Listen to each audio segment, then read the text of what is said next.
Confession, I still think about the night I pretended everything was fine when it absolutely wasn't. When I was 16, a friend and I were walking home from a small-town carnival that was closing down for the night.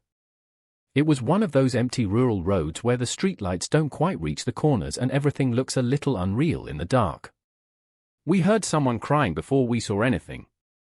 Not loud crying, just little broken sounds that made my friend grab my arm. Ahead of us, on the curb next to a field, there was a girl curled up with her hoodie over her head, rocking like she was trying to keep herself from coming apart. I didn't recognize her, but she looked our age. I asked if she needed help. She didn't answer, just kept shaking.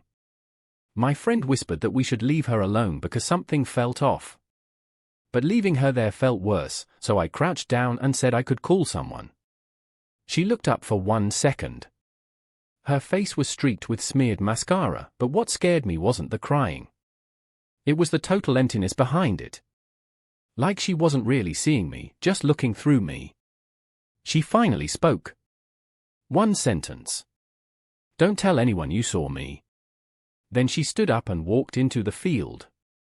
Not toward a house. Not toward a road. Into the tall grass and darkness like she knew exactly where she was going. I should have followed her or called someone or done literally anything except what I did next, which was nothing. My friend begged me not to get involved and I let that be enough. We went home. I didn't sleep. The next morning, I checked the news expecting something terrible. Nothing. No missing persons. No incident. No explanation. Life went on.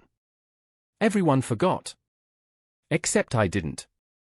I still replay that moment where she told me not to tell anyone, and the worst part is I listened.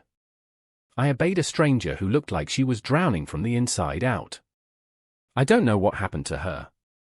I don't know if she made it home or vanished or just needed to cry alone in a field under a sky that didn't care.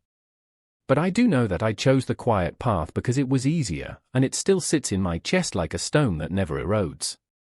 This is the one real-life moment I wish I could go back to, the one where I wish I hadn't acted so small.